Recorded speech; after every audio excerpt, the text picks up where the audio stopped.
자, 생명 보자. 자, 오늘은 두 번째 시간인데요. 오늘은 생명과학 탐구 방법에 대해서 배울 건데, 그 전에 생명과학에서 어떤 부분을 연구하고 공부하게 되는지에 대해서 간단하게 소개가 되고 있어요. 이건 뭐 너네가 통합과학 때도 다 배운 거야. 자, 생명과학에서는 이제 생명체들을 연구하게 되는데, 너네 생명체라 그러면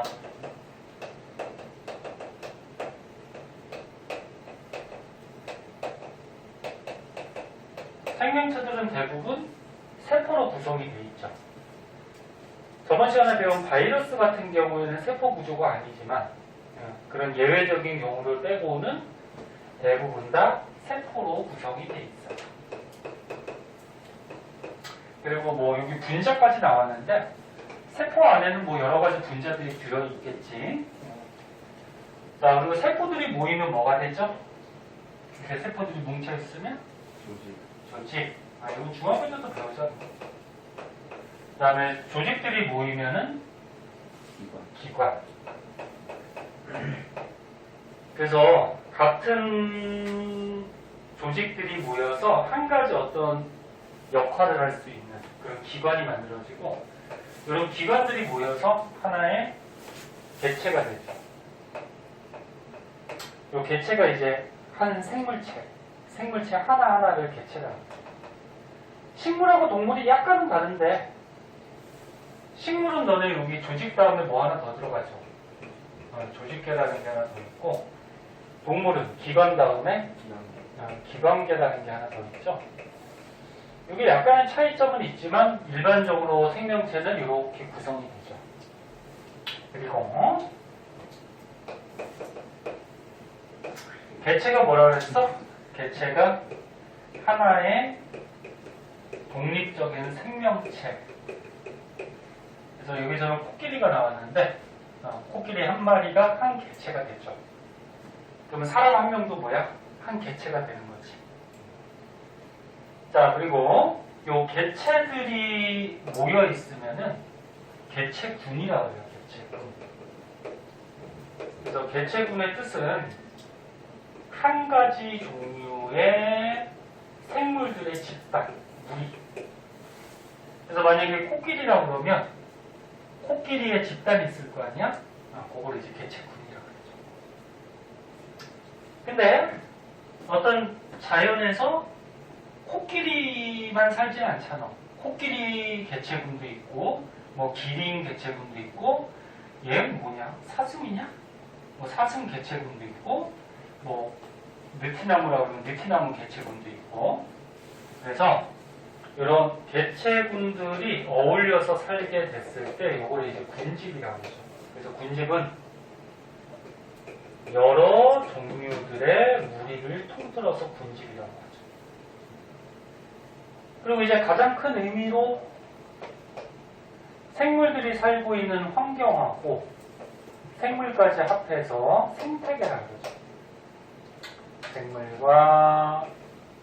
생물들이 살고 있는 환경까지 포함해서 생태계. 그래서 생태계가 가장 큰 구성 단위가 되죠. 자, 그래서 요거는 요 단계만 좀 알아두시고요. 생명과학에서 뭐 요런 분야들을, 아니 요런 뭐라 그래야 될까? 요런 것들에 대해서 이제 연구를 하고 뭐 결론을 밝힌 학문이다. 그거고요. 그럼 밑에 보면은 이거를 사진책도 지워버리자. 자, 밑에 보시면 생명과학의 분야라고 있는데, 요거는 시험에 안 나와요. 그냥 참고삼아 심심할 때 한번 읽어봐. 생명과학에서는 뭐 세포를 연구하는 세포학, 그 다음에 생물의 어떤 기능을 하는지 생리학, 그 다음에 유전물질을 연구하는 유전학, 그 다음에 생물을 뭐 동물, 식물 이렇게 분류하잖아요. 분류학, 그 다음에 생물들끼리 어떤 작용들을 하는지 뭐 생태학, 뭐 이렇게 생명과학을 세세하게 나눌 수도 있다. 그거야. 맨 밑에는 생명과학이 다른 학문에 뭐 영향을 줄 수도 있다. 그런 건데 여기는 그냥 시험에 안 나와요. 안 나오니까 그냥 한번 읽어봐. 심심할 때 한번 읽어보시고. 그럼 이제 오늘 배울 거에 중요한 거는 뭐냐면은 생명과학의 탐구 방법 봅시다. 탐구가 뭐니 태이나? 연구하는 거 아니에요? 연구하는 거. 연구하는 거. 맞아요, 연구하는 거야. 탐구라 그러면은 보통 실험을 얘기해요, 실험. 연구한다라는 거는 실험을 해서 연구하겠죠. 그래서 니네 그 1학년 때 과학 탐구 실험이라고 있지 않았어? 과목 중에? 그래서 과학에 관계돼서 연구하고 실험하는 걸 탐구한다. 자, 그럼 실험 방법, 탐구 방법이 어떤 게 있는지 한번 보도록 할게요. 이제 다 먹었어? 배불러? 자, 봅시다. 니네도 먹고 살고자 공부하는 거니까 저녁들은 잘 먹고 다니시고. 자, 탐구 방법. 쉽게 얘기해서 그냥 뭐 실험 방법 이렇게 생각하면 돼요. 크게 두 가지가 있어요. 두 가지가 있는데 귀납적 탐구 방법이라는 게 있고 연역적 탐구 방법이라는 게 있어요. 귀납적 탐구 방법, 그 다음에 연역적 탐구 방법 이렇게 있는데, 근데 일반적으로 너네 시험을 할 때는 이 연역적 탐구 방법을 많이 사용을 해요.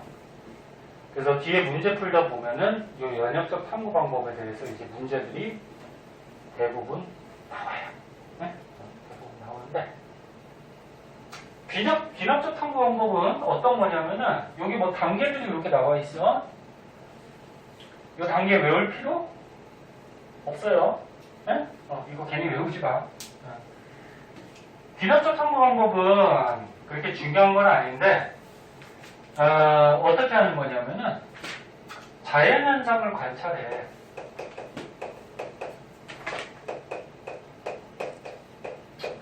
우리의 자연현상을 관찰을 하면은, 관찰한 이제 자료가 나오겠죠. 관찰한 자료가 나오면, 그 자료를 분석을 해요. 수집해서 분석을 해가지고, 이 자료로부터 어떤 결과, 결론을 얻어내는 거예요. 그래서 뭐 이렇게 세세하게 여러 단계가 있는데 그거를 줄여서 다시 한번 봐봐. 자연현상을 관찰해서 그 자료를 분석해서 결론을 얻어내는 거예요. 근데 이제 조금 이따 자세하게 하겠는데 귀납적 탐구 방법하고 연역적 탐구 방법의 차이점은 가설이라는 거를 세우고서 실험을 하면 연역적 탐구 방법이라고 하고, 가설이라는 걸 안 세우고 실험을 하면 귀납적 탐구 방법이라고 해요. 그래서 이 두 가지 탐구 방법을 나누는 기준, 차이점은 요거야. 가설이 뭐니? 가설이 뭐야? 네? 실험하기 전에 뭐뭐 할 것이다 이렇게 예측을 하는 걸 가설이라고 해요. 네? 그러니까 실험하기 전에 우리가 대충 이렇게 될 것 같다. 네? 이렇게 될 것이다. 이게 예측할 수 있잖아, 그치? 그런 걸 가설이라고 해요. 근데 얘는 지금 보면은 자연을 관찰해서 자료를 분석해서 결론을 그냥 바로 얻어내는 거야. 가설이라는 이런 예측을 하지 않았죠. 이런 건 귀납적 탐구. 뭐 간단한 예로 뭐 이런 거 한번 생각해 볼까? 우리나라 까마귀를 조사했더니 우리나라 까마귀가 검더래. 그 다음에 저쪽에 유럽에 가서 까마귀를 조사했더니 유럽의 까마귀도 검더래. 또 어디 갈래? 가고 싶은 데 없냐? 뭐 북미로 갔더니 북미의 까마귀도 뻔더래. 그래서 이런 식으로 전 세계 까마귀들을 관찰한 거야. 그래서 관찰해서 검다라는 자료를 얻어냈죠. 그럼 요거로부터 이제 얻을 수 있는 결론은 뭘까? 전부 다 검은 까마귀밖에 없으니까 지구의 까마귀는 어떻다? 모두 검다라는 이런 결론을 얻게 되죠. 네? 이런 게 기납적 방법이에요. 근데 시험에는 안 나와요, 거의. 네? 나올 수도 있지만 거의 안 나와. 그래서 참고 삼아 알아두도록 하고, 시험이 전문은 아니지만. 그럼 이제 과학에서 실험할 때 많이 쓰는 게 이 방법인데, 이 방법은 단계를 좀 알아두셔야 돼요. 먼저 적어주면, 자연에서 이제 자연 현상에서 어떤 문제를 얻어요. 이 밑에 있어, 책에. 문제를 얻어서 이 문제를 해결하기 위해서 이제 실험을 하는데, 실험하기 전에 뭘 세운다? 가설을 세워요. 그리고 이 가설대로 탐구, 실험을 어떻게 할 건지 설계를 하고, 어떻게 할 건지 설계했으니까 이제 실험을 수행을 해야 되겠죠? 그러면 실험한 뭐가 나올까? 결과가 나오겠죠. 네? 그래서 결과를 분석해가지고 결론을 얻어내는 거예요. 자, 요게 이제 연역적 탐구 방법이에요. 요거는 과정 알아야 돼. 한 가지 주의할 게 있어요. 봐봐. 실험하기 전에 가설을 세웠는데 뭐뭐 할 것이다 이렇게 가설을 세웠는데 가설대로 결과가 나오면은 그냥 결론을 맺으면 되는데 가설대로 결과가 안 나왔어. 그리고 우리가 예상한 거랑 다른 결과가 나왔지. 그럼 실험이 제대로 된 게 아니에요. 그러면 어떻게 해야 되냐면 다시 처음으로 가서 가설을 수정을 해요. 가설을 수정해가지고 다른 가설을 세우는 거예요. 그래서 다른 가설을 세운 다음에 이 가설대로 또다시 실험을 해. 그럼 가설대로 결과가 나오면 결론을 맺으면 되는 거고, 만약에 가설을 수정해서 실험했는데도 다른 결과가 나왔어. 그럼 또 실험이 잘못된 거지. 그럼 다시 가서 또 다른 가설을 세우고서 또 실험을 해. 그렇게 해서 가설대로 결과가 나올 때까지 실험하는 게 연역적 탐구 방법이에요. 자, 그럼 이제 어떤 건지 자세하게 한번 볼게요. 자세하게 한번 봅시다.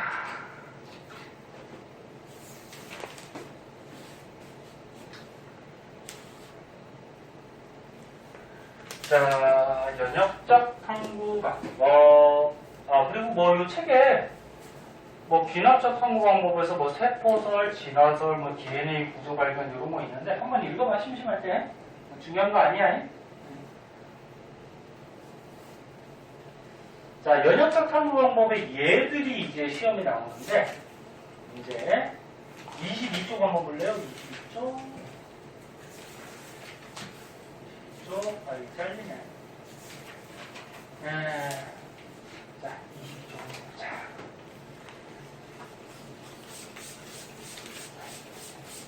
이 두 가지 얘다 시험은 다 잘 나와요. 이 두 가지 다 할 줄 알아야 돼.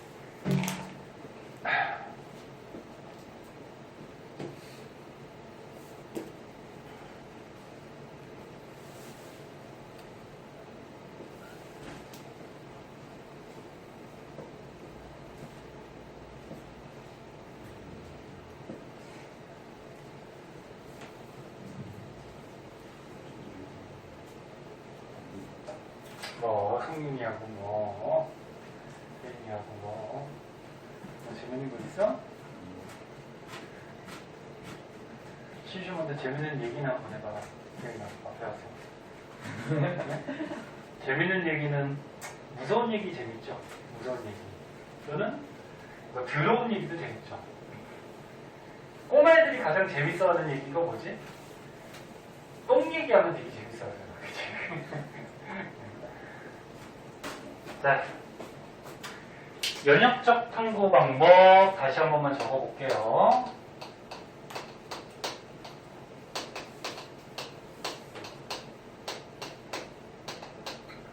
자, 지금 시간에 순서 외우자. 첫 번째, 자연에서 어떤 문제를 얻어서 이 문제를 해결하기 위해서 실험하는 거지, 그치? 문제를 얻으면 뭘 세운다? 가설을 세운다. 그럼 가설은 뭐야? 일종의 예측하는 거지. 그래서 가설은 뭐뭐 할 것이다 이렇게 끝나야 돼. 만약에 뭐뭐 한다, 뭐뭐 이다 그러면 그건 결론이 돼버리는 거지.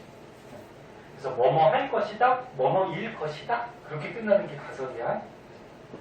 그럼 이 가설대로 이제 어떻게 한다 그랬어? 실험을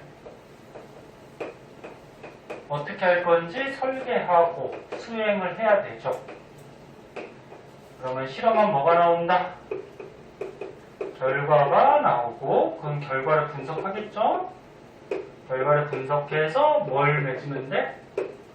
결론을 맺으면 되는데 그럼 결론은 말이 어떻게 끝나야 될까? 뭐뭐 한다, 뭐뭐 이다 뭐 이렇게 끝나면 되겠죠. 아까 얘기했듯이 가설대로 결과가 안 나왔을 때는 어떻게 한다? 네? 가설을 재수정해가지고 다시 실험을 해야 됩니다. 자, 맨 처음에 플레밍의 페니실린 발견 실험이 있는데, 자, 페니실린 전에 저번 시간에 그 생명체 특성할 때 한번 나왔었죠. 아니다. 화학에서 나왔구나. 화학에서 페니실린. 화학 배우는 사람 다 배우지. 다 하잖아. 서윤이 한번? 화학 다 하지. 화학 시간에서 그때 화학과 우리생활에서 한번 나왔었죠. 의약품인데 이 뭐 하는 거지? 페니실린? 항생제잖아. 항생제. 항생제 성분. 항생제가 뭔데? 세균 죽이는 거. 그치? 기억나? 네. 근데 이 항생제 페니실린을 푸른 곰팡이에서 얻었다고 얘기했어요. 화학 시간에. 그래서 이제 이 플레밍이라는 과학자가 어떤 실험을 하다가 우연히 이런 현상을 관찰을 했어. 잘 봐. 세균을 배양하던 접시에 푸른 곰팡이가 폈더니 푸른 곰팡이 주변에는 세균이 증식하지 못했대. 우리는 이제 배웠으니까 알고 있죠. 푸른 곰팡이에 페니실린이라는 성분이 있고 그럼 이 성분이 어떻게 돼? 세균을 죽여버리죠. 그죠? 죽여버리니까 당연히 푸른 곰팡이 핀 주변에는 세균이 증식을 못하겠지. 접근을 못하겠죠. 그래서 이 과학자가 왜 그럴까 의문점을 가졌대. 그럼 이거 무슨 단계? 문제인식 단계죠. 왜 그럴까? 왜 푸른 곰팡이 있는 곳은 세균이 증식하지 못할까? 그렇게 의문점을 가진 거야. 그래서 이제 실험을 통해서 밝히는 거죠. 그래서 이제 가설을 세워요. 이런 가설. 푸른 곰팡이가 세균 증식을 억제하는 물질을 만들 것이다. 뭐뭐 할 것이다. 예측을 한 거죠. 그러면서 이제 실험을 하죠. 자, 실험할 때 실험 집단은 여기 잘렸지만 실험 집단은 2개를 준비해서 비교 실험을 해야 돼. 실험 집단을 실험군이라는 게 있고요. 그 다음에 대조군이라는 게 있어요. 실험군은 뭐냐면 우리 가설대로 어떤 변화를 준 집단을 실험군이라고 하고 대조군은 변화를 안 준 거야. 평소 상태. 변화를 안 준 실험 집단을 대조군이라고 해요. 그러면 이거 실험하려면 이제 어떻게 실험 집단을 준비해야 될까? 야, 푸른 곰팡이가 세균 증식을 억제하는 물질을 만들 것이라고 예측을 했지. 가설을 세웠지.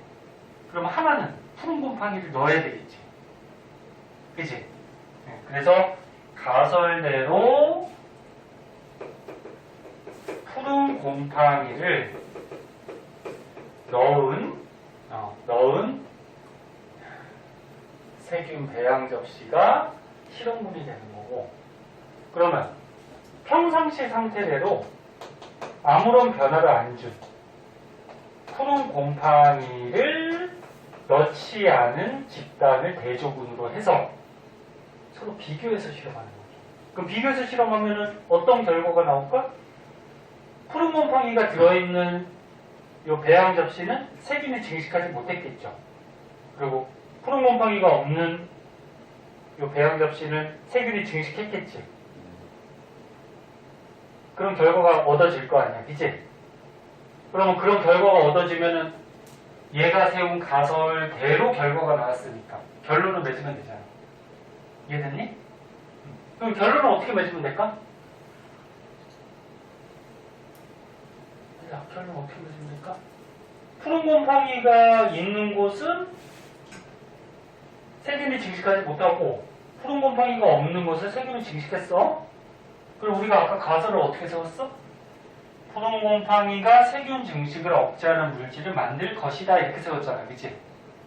이거는 가설이고, 그럼 결론은 푸른 곰팡이가 세균 증식을 억제하는 물질을 만든다 그러면 결론이 되는 거야. 네? 그래서 가설에서 끝에만 바꿔주면 돼요. 뭐뭐 한다 그렇게 결론으로. 네? 그렇게 해서 결론을 맺으면 되고, 만약에 결과가 가설대로 안 나오면은 재수정해서 다른 가설을 세워서 다시 해야 돼. 소윤아, 안 춥지? 우리 좀 껐다 키자. 더우니까 또 테이블 졸려 그래. 뒤에서 배터리를 탄 바람 나오니까. 소윤아? 정신 차려? 차렸냐? 자, 그리고 실험을 할 때, 탐구를 할 때 탐구 요소가 세 가지가 있는데 조작 변인이라는 게 있고 통제 변인이라는 게 있고 그 다음에 종속 변인이라는 게 있어요. 요것도 고를 줄 알아야 되고 서술형 같은 것도 잘 나와. 쓸 줄 알아야 돼. 조작 변인은 뭐냐면 실험에서 요 두 가지 집단에 말 그대로 조작을 시켜주는 요소. 그러니까 얘하고 변화를 주는 요인, 이거를 조작 변인이라고 그러고, 그 요 실험 집단 중에 뭐를 변화를 줬니? 얘는 곰팡이 넣고 얘는 안 넣었잖아. 그럼 뭐라고 쓰면 되냐면 푸른 곰팡이의 접종 여부. 그러니까 접종했다는 건 넣냐 안 넣냐? 아니 넣었다는 얘기죠. 그러니까 푸른 곰팡이를 넣었냐 안 넣었냐 접종 여부가 요 실험 집단에서 변화를 시켜준, 조작시켜준 요인이죠. 다르게 해준 거. 네? 그럼 통제 변이는 뭐냐면 실험 외적인 요인으로 일정하게 유지해줘야 되는. 뭐 예를 들어서 뭐 빛의 세기나 뭐 실험실의 온도나 뭐 실험실의 습도나 이런 거는 실험하는 목적이 아니잖아, 그치? 그럼 이 두 실험 집단의 빛의 세기는 똑같이 해줘야 되고 온도도 어떻게? 똑같이 해줘야 되고 습도 같은 것도 똑같이 해줘야 되죠. 이렇게 일정하게 유지해줘야 되는 게 통제 변이, 이렇게 얘기해요. 그럼 종속 변이는 뭐냐면 실험한 결과가 나오는데 결과적인 요소. 그럼 어떤 결과가 나와? 얘는 세균이 증식을 못했고 얘는 세균이 증식을 했잖아. 그래서 세균 증식을 했냐 안 했냐, 세균 증식을 했냐 안 했냐가 이제 결과적인 요소가 되죠. 이런 건 종속 변이, 그렇게 얘기해요. 만약에 이렇게 줄여쓰기가 좀 생각이 안 나면 세균이 증식했냐 못했냐 그렇게 써도 돼. 만약에 서술형이 나왔을 때 깔끔하게 쓰려면 이렇게 써주면 돼. 자, 무슨 말인지 알겠니? 실험이? 옆에 걸로 하나 더 해보자. 파스테르의 탄저병 백신.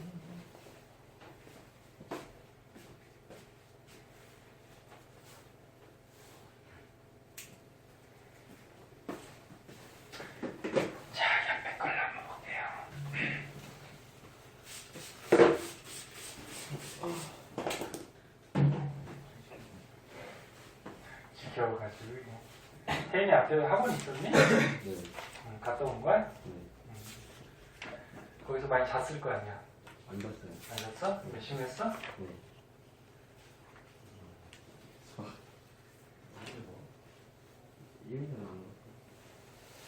너네 방학이라 그래서 특별하게 편하지가 않죠. 다른 학원들 막 특강하는 학원들도 있죠. 학원 수업들이 좀 늘려면 선생님 뭐 다른 특강은 안 하는데 막 수학 영어들은 막 특강들 많이 하고 그러더라고. 수업이 좀 많아졌더라고. 과학도 뭐 특강 하나 할래? 아니요. 바로 대답이 나오네 그냥. 자 봅시다. 너네 이과생이니까 과학 엄청 중요한데. 좋다. 자, 자 파스테르라는 과학자가 있었어요. 많이 들어봤지? 그 저기에 나오잖아. 우유. 그래. 우유에서 이 과학자 이름 따서 많이 했잖아. 이 과학자 이름 딴 거겠지?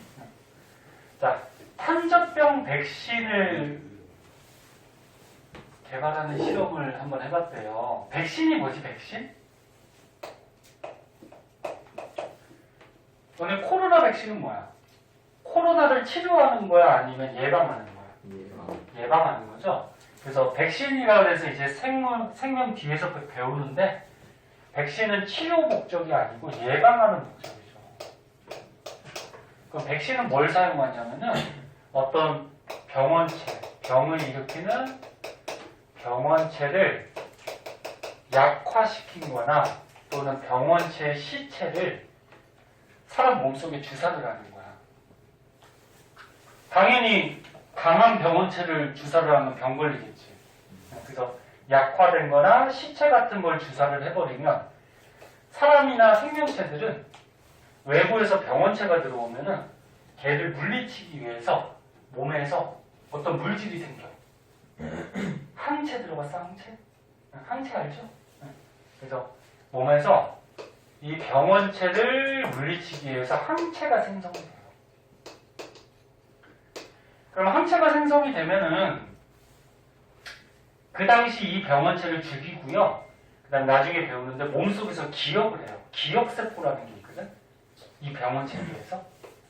그러면 기억을 해뒀다가 나중에 실제로 이 병원체가 들어왔어, 몸속에. 그럼 어떻게 될까? 몸에서 기억하고 있으니까 항체를 빠른 속도로 만들어서 그 실제 병원체를 죽여줘요, 몸에서. 그래서 잠깐 아프고 끝나는 거예요. 네? 백신을 맞으면. 또는 잠깐 아프고 끝날 수도 있고 아니면 안 아플 수도 있어요. 증상이 없을 수도 있고. 항체가 빠른 속도로 만들어지면. 그래서 이 백신이라는 거는 이렇게 병원체에 대해서 예방하는 효과, 항체를 형성하기 위해서 맞는 게 백신이야. 자, 그럼 보자. 자, 파스텔레라는 과학자가 닭 콜레라균을 접종한 닭이 콜레라라고 아니? 병이죠. 콜레라균. 전염병이요. 근데 닭 콜레라균을 접종했대. 그러니까 이 백신을 맞췄다는 거야. 이 맞힌 닭이 콜레라를 가볍게 앓고서 회복을 했대. 그러면 탄저병도 같은 방식으로 우리 예방할 수 있지 않을까라는 문제를 얻은 거죠. 탄저병이 어떤 병인지 궁금하면 인터넷에 한번 찾아보세요. 자, 그래서 양이 걸리는 탄저병도 똑같이 이렇게 백신을 맞추면은 예방할 수 있지 않을까? 의문점을 갖고 이제 실험을 하는 거죠. 그럼 이제 가설을 세워야 되겠지. 어떤 가설? 이렇게 세웠대요. 탄저병 백신은 양의 탄저병을 예방하는 효과가 있을 것이다. 네? 아까 전에 얘기했듯이 뭐뭐 할 것이다. 이렇게 끝나야 돼. 이렇게 강조해도 또 시험에 나오면 또 틀려요. 자, 그러고서 이제 실험 집단을 두 개를 서로 비교해서 실험해야 된다 그랬지? 실험군하고 뭐가 필요하다고? 대조군. 그러니까 실험군은 말 그대로 실험하는 목적대로 처리를 해준 거야. 대조군은 비교해야 되는 대상. 응? 그럼 실험군은 어떤 걸 실험군으로 사용하면 될까? 백신 맞은. 그치? 이 탄저병 백신을 주사를 한, 에? 백신을 맞힌 양이 실험군이 되겠죠. 아까 실험군은 가설대로, 우리 목적대로 어떤 변화를 준 거라고 그랬잖아요. 그치? 그럼 대조군은 뭐야? 평소 상태대로 백신을 안 맞춘, 에? 이런 양이 대조군이 되겠죠. 고를 수 있겠니? 그럼 여기에서 실험하는 요소 중에 조작변이는 서로 다르게 해준 요인 뭐라고 쓰면 되니? 백신 여부. 백신을 접종했냐 안 했냐, 그러니까 백신을 투여했냐 안 했냐, 그게 요게 다른 점이죠. 조작시켜준 거죠. 그러면 통제변이는 실험 외적인 요인으로 똑같이 해줘야 되잖아. 그러면 이쪽하고 이쪽의 양의 종류는 어떻게 해야 돼? 같아야 되겠죠. 뭐 양의 종류나 뭐 양의 먹이나 뭐 등등해서 양이 사는 환경들은 똑같이 해줘야 되죠. 얘만 다르죠. 그러면 종속변이는 뭐니? 실험한 결과적인 요소라고 그랬죠. 네. 어떤 결과가 나와? 탄저병. 백신 맞은 애는 탄저병 안 걸렸겠죠. 네. 그리고 백신 걸려도 잠깐 앓고서 했겠지. 그리고 백신 안 맞은 애들은 걸려서 죽었겠죠. 그런 결과가 나와. 그럼 종속변이 뭐라고 쓰면 돼? 어떤 결과적인 요소가 나왔어? 발병. 그렇지. 탄저병이 생겼냐 안 생겼냐, 발병 여부가 결과적인 요인이 되겠죠. 됐니? 이거 쓸 줄 알겠어? 자, 그래서 이런 결과가 나왔어요. 얘는 안 걸리고 얘는 걸리고. 그러면 가설이 맞아요 안 맞아요? 맞죠? 가설대로 실험 결과가 나왔지. 그럼 이제 결론을 맺으면 되죠. 그럼 결론을 어떻게 맺으면 돼? 탄저병 백신은 양의 탄저병을 예방하는 효과가 있다. 그렇게 맺으면 되겠죠. 네? 그래서 이런 방식으로 실험하는 거를 연역적 탐구 방법 이렇게 얘기를 해요. 두 가지 다 알아두시고. 그리고 문제를 하나만 풀어볼게요. 저거 띵동 하는 거는 30분 지날 때 띵동 그래요. 야, 수업한 지 30분밖에 안 됐나? 더 된 것 같은데. 자, 뒤에 있는, 얘들아, 뒤에 있는 요 간단한 문제들 숙제고요. 선생님이 풀이 안 해준 거 전부 다 숙제야. 그래서 앞에 거 안 한 사람은 숙제가 엄청 많지. 그래서 계속 밀려. 자, 너네 중요 문제 중에 26쪽에 7번이 있거든? 먼저 한번 풀어볼래? 선생님 지금 동안? 26쪽에 7번. 어렵지 않다. 먼저 한번 풀어볼게. 그리고 다 맞추자.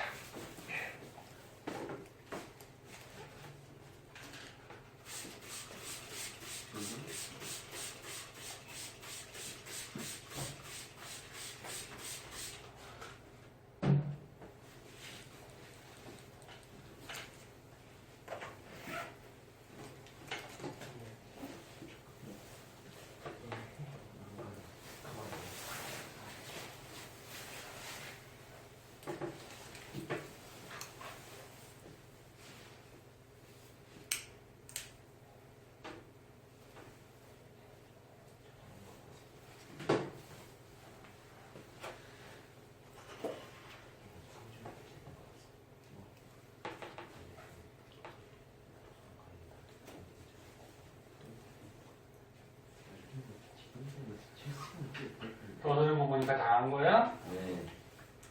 옆에 거도 숙제니까 빨리 푼 사람은 옆에 거 풀어봐. 미리 풀면 숙제가 적어지잖아.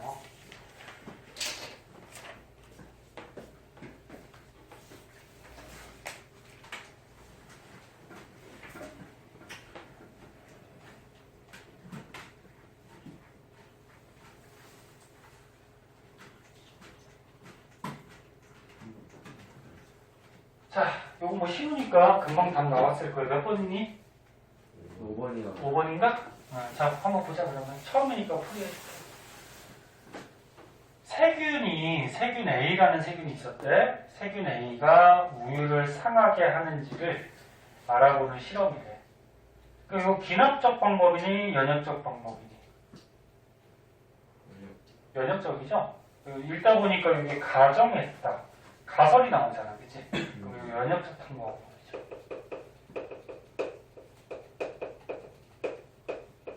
자, 그럼 연역적 탐구 방법이니까 첫 번째 단계가 뭐야? 문제인식 단계가 있겠죠? 네. 문제인식이 어떤 거니? 나. 이거죠? 네. 문제인식. 읽어보니까 어때? 상한 우유에서 세균 A가 발견됐대. 왜 그럴까? 의문점을 가졌다는 거잖아. 그치? 그래서 이제 실험하겠죠. 그 다음 단계가 뭐야? 가설 설정이지? 네. 가설이 어떤 거니? 아, 해보자. 가설 설정. 우유에서 세균이 발견됐으니까 세균 A가 우유를 상하게 할 것이다 라고 가설을 세운 거죠. 그 다음에 이제 탐구 설계 및 수행. 실험하는 게 어떤 거니? 맞아. 이게 탐구 설계 및 수행이죠. 그러면 너네 실험 집단 9개가 필요하다고 그랬는데 이 실험에서 실험군은 문제 읽어봤으니까 어떤 게 실험군이니? 뭐라고 쓰면 돼? 세균 A는 그렇지. 가설대로 세균 A를 넣은 우유. 그치? 여기 실험군이 될 거고. 그럼 제조군은 변화를 안 준 거죠? 그 평소 상태. 세균 A가 들어가지 않은 이런 실험 집단. 자, 그럼 여기에서 이제 조작 변이는 뭐라고 쓰면 될까? 선생님 이거 자꾸 써주는 이유가 있어. 학교 시험에 잘 나오니까. 조작 변이 뭐라고 쓰면 되니? 세균 A요. 그렇지. 세균 A를 넣냐 안 넣냐. 접종 여부. 그럼 통제 변이는 뭐라고 쓰면 될까? 통제 변이는 뭐 나머지 요소가 되게 많은데 여기 문제를 잘 보세요. 멸균한 우유 2병을 준비하고 그러니까 세균에 오염되지 않은 우유 2개를 준비했어. 야, 실험하기 전부터 만약에 B라는 세균에 오염돼 있으면 이거 실험이 안 되죠. 그래서 세균에 오염되지 않은 우유 2병을 준비하고 한 병에만 세균 A를 넣었대. 그치? 네. 여기 실험군이죠. 세균 A 넣은 거. 그리고 모두 적당한 온도를 유지했다. 너네 온도는 실험하는 목적이 아니잖아. 그럼 온도는 어떻게 해야 돼? 야, 요거 2가지 실험 집단. 우유의 온도는 일정하게 유지해야 되겠죠. 그죠? 그리고 이 실험에서는 온도가 통제되는 거죠. 그 다음에 종속 변이는 결과. 무슨 결과가 나오니? 상했는지 안 상했는지. 그렇게 써도 되고, 우유의 뭐 상한 여부. 이런 말이 생각이 안 나면 우유가 상했는지 안 상했는지 이렇게 써도 되고. 오케이? 네. 그래서 이렇게 해주면 되죠. 자, 그러면 이제 실험을 했으니까 결과가 나오는데 결과가 어떤 거니? 실험 결과. 다야 나야? 네? 나죠. 그래서 세균 A는 상했고 세균 A 넣지 않은 거는 변화가 없었다. 이게 실험 결과가 되고. 그럼 가설이 맞잖아요? 그럼 결론을 내주면 되죠? 세균 A는 우유를 상하게 한다. 이렇게 맺으면 되겠죠. 하나만 더 해볼까요? 하나만 더 하고 잠깐 시작할게요. 자, 오른쪽에 보면은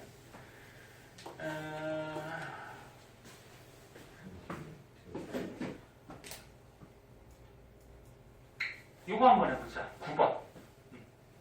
선생님 지울 동안 한번 풀어보세요. 9번.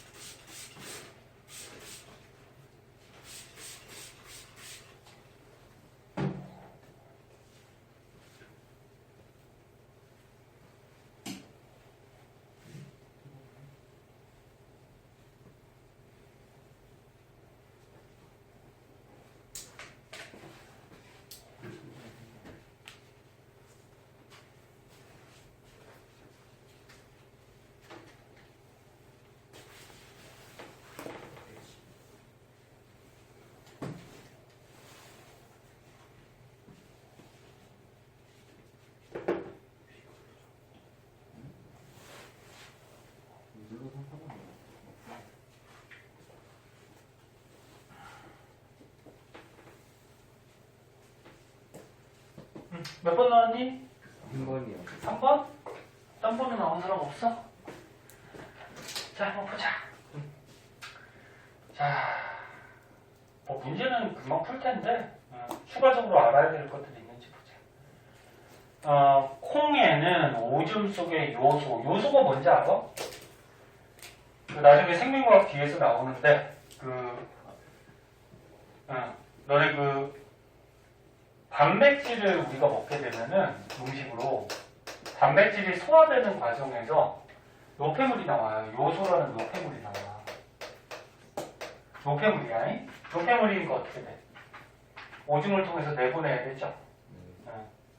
그래서 오줌 속에 요소가 들어있어요. 노폐물이 들어있는데 콩 속에 이 노폐물 요소를 분해하는 물질이 있을 것이라고 생각했대.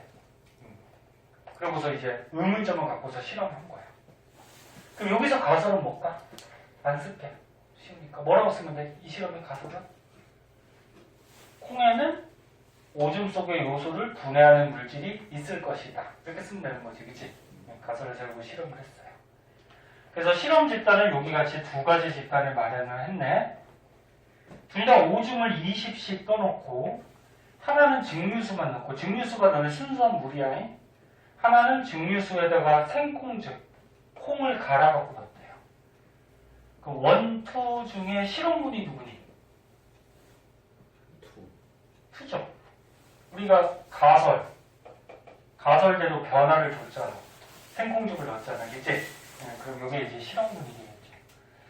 이렇게 안 말로?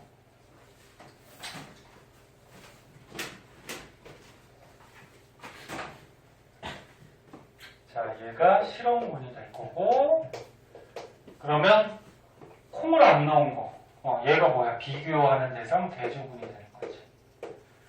자, 그럼 이 실험에서 조작 변이는 뭐라고 쓰면 되니?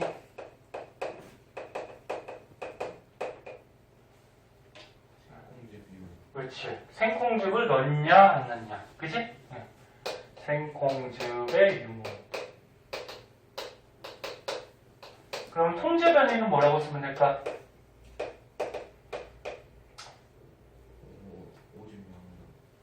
오줌의 양은 똑같이 해줘야죠. 그치? 오줌의 양. 그럼 종속 변이는 뭐라고 쓰면 될까?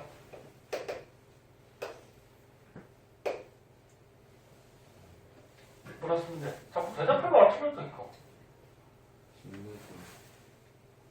증류수? 종속 변이는 결과잖아. 결과적인 유의. 어떤 결과가 나올까? 뭐 생콩즙 들어간 애는 오줌 속에 요소가 분해됐을 거고, 안 들어간 애는 분해가 안 됐겠죠. 그럼 뭐라고 쓰면 돼? 요소에 분해가 됐냐 안 됐냐, 분해 여부. 이렇게 쓰면 되겠죠. 네? 분해가 됐냐 안 됐냐. 자, 그래서 다 해보니까 일정한 시간 간격으로 원과 투에 들어있는 용액의 색깔 변화를 알아봤대. 아, 여기 이런 게 있네? 용액의 색깔 변화. 얘네 오줌 속에 요소가 들어있어서 색깔이 어때? 오줌 색깔이. 약간 노래, 그지? 다른 물질이 여기 들어있으니까. 근데 만약에 생콩즙을 넣어서 요소가 분해됐다 그러면 오줌 색깔이 어떻게 될까? 좀 연해지던지 이렇게 좀 바뀌겠죠. 네. 그럼 여기서 종속 변이를 이렇게 써도 상관이 없겠다. 용액의 색깔 변화를 관찰했으니까 뭐라고 쓰면 돼? 용액의 색깔 변화가 실험 결과로 작용을 하잖아. 그치? 요걸 써도 상관이 없어요. 위에 걸 써도 되고 밑에 걸 써도 되고. 바보 둘이 뭐라고 그 조절을 뭐? 야, 그거 말 걸어요. 왜 말 걸어? 아이고. 얘가 자꾸 말 시키지. 네가 잘못이냐? 자, 아무것도 했어. 네가 잘못이냐? 잠깐 이렇게 써도 되죠? 그럼 문제가 어떻게 돼? 문제가 이 방법은 연역적 방법 맞니? 네. 그 다음에 대주 실험을 수행했다. 대주 실험이 뭐냐면 비교해서 실험했다.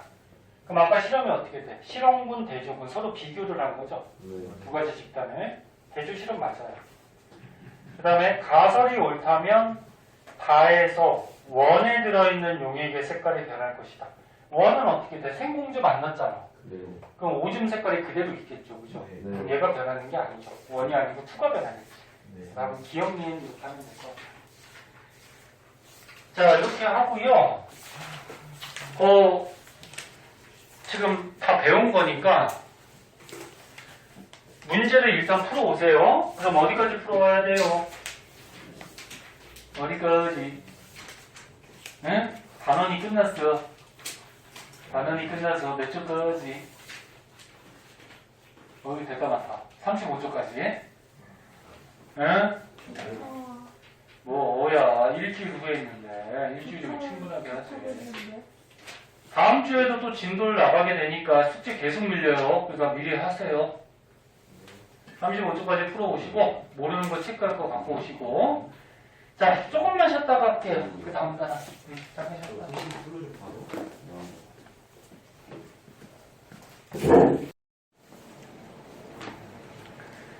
자, 38페이지의 물질대사 여기까지 할게요. 자, 니네 저번 시간에 그 생명체의 특성할 때 생명체는 뭐 세포로 돼 있고 물질대사하고 거기서 물질대사 한번 배웠죠? 그리고 토목과학에서도 중요하게 했었잖아.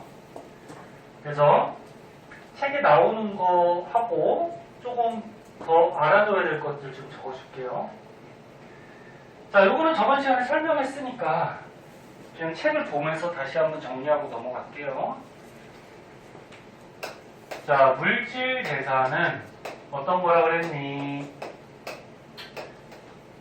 살아있는 생명체 안에서 일어나는 뭐야? 화학 반응들. 죽어있으면 아니야. 죽어있는 물체는 물질 대사 하는 게 아니에요. 자, 이제 물질 대사가 크게 동화하고 뭐가 있다 그랬어? 이화. 동화는 저번 전에 배운 거 기억해봐. 간단한 분자, 조그만한 저분자를 어떻게 하는 거야? 복잡한 고분자로 합성을 하는 거죠. 결합을 시키는 거지. 결합을 시키는 게 동화. 근데 저분자가 에너지가 작고 고분자가 에너지가 크니까 작은 에너지가 큰 에너지로 합성되기 위해서는 에너지를 어떻게 되냐고? 흡수해야 된다고. 그래서 에너지 흡수하는 거를 다른 말로 흡열 반응 뭐 이렇게 얘기했고,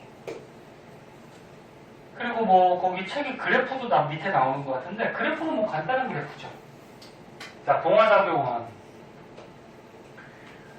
그래프는 항상 X축, Y축 잘 보세요. 뭐 물리든 화학이든 생명이든 간에. 자, 반응이 진행됨에 따라서 에너지가 어떻게 바뀌냐면은 저분자가 에너지가 어때? 작죠, 낮죠? 걔가 이제 고분자, 에너지 큰 걸로 이렇게 합성이 되는 거고, 그럼 그때 에너지를 흡수한다고 그랬는데 요 차이 나는 만큼의 에너지를 흡수하는 거죠. 여기 뭐 동화작용이 그래프가 되죠.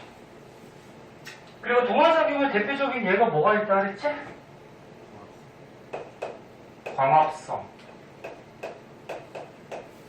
근데 광합성하는 과정을 모르는 사람도 있던데, 광합성 하려면 어떤 물질이 필요해? 이산화탄소하고 물이 필요하죠. 그래서 이런 간단한 이산화탄소나 물을 이용해서 무슨 에너지를 흡수하니? 비에너지를 흡수해서 고분자, 뭘 만드니? 포도당을 만들죠. 그 과정에서 산소도 나오지만 이게 이제 광합성 과정이지. 뭐 이거는 생명이니까 화학식이 그렇게 중요한 건 아니지만 생명에서도 화학식 같은 거 좀 나오거든. 특히나 생명 2에 가면은 많이 나와요. 그래서 한 번씩 봐두고. 그 다음에 또 어떤 게 있다 그랬니? 단백질 합성이 있었죠. 근데 단백질의 기본 단위는 뭐죠?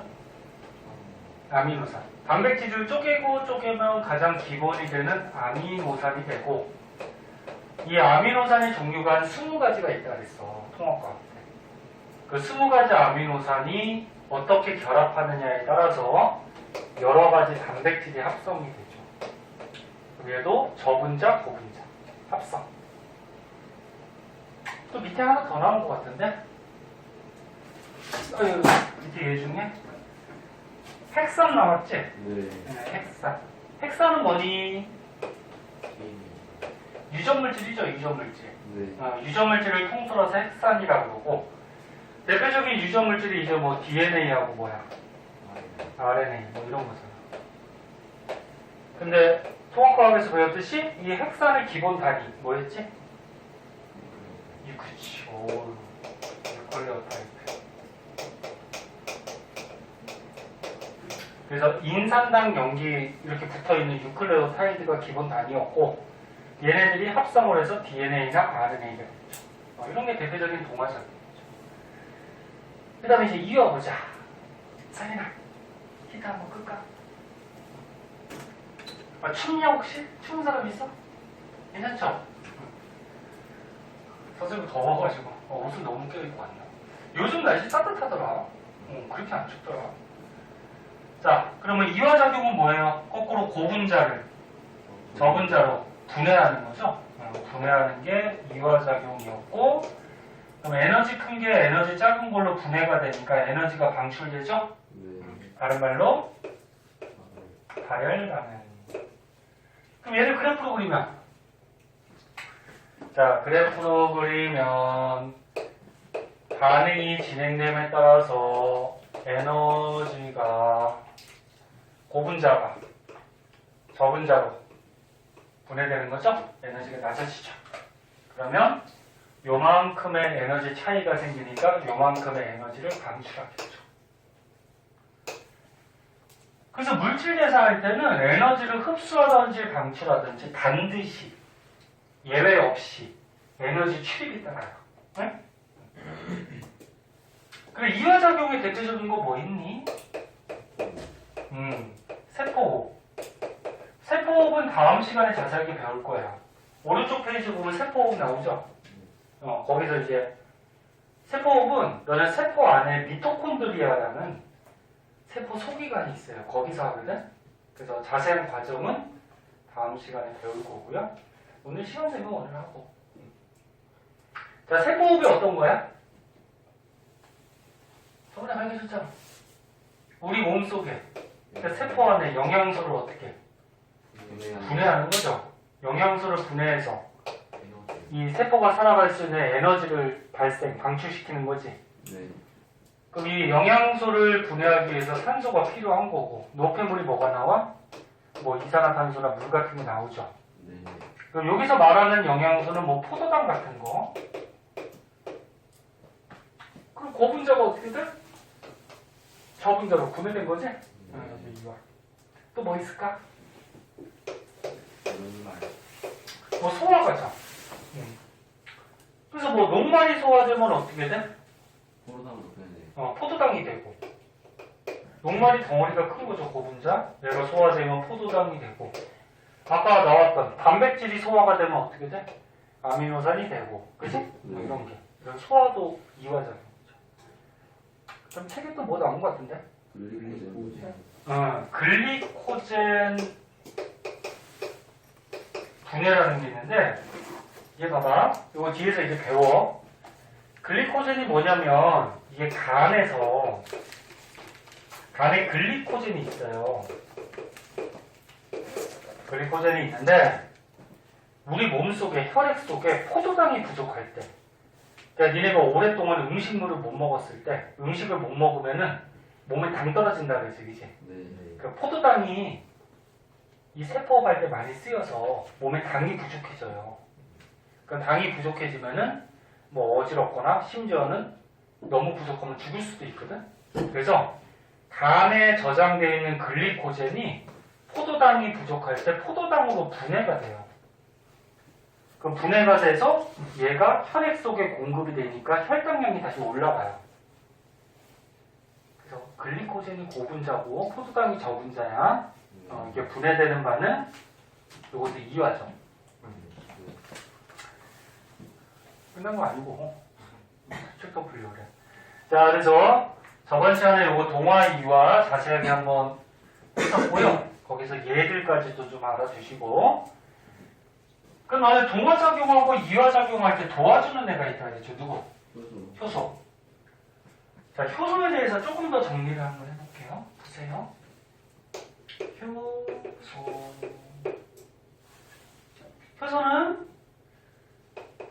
동화작용, 이화작용을 도와주는데 생명체 안에서 촉매로 작용한다 해서 생체 촉매라고도 얘기했죠. 촉매가 뭐지? 촉매. 그 촉진한다. 그런 말도 뭐 틀린 건 아닌데 다른 물질의 반응을 도와주는 애들이야. 근데 너네 촉매가 크게 두 가지가 있어요. 반응을 도와줘서 반응을 빨리 하게 도와주는 촉매가 있고 오히려 반응을 느리게 하도록 도와주는 또 촉매도 있어요. 나중에 화학 같은 데서 한번 배울 텐데 정촉매, 부촉매 그래가지고 배우는데 일단 이 효소는 반응을 어떻게? 빨리 하도록 도와주는 거지. 맞니? 네.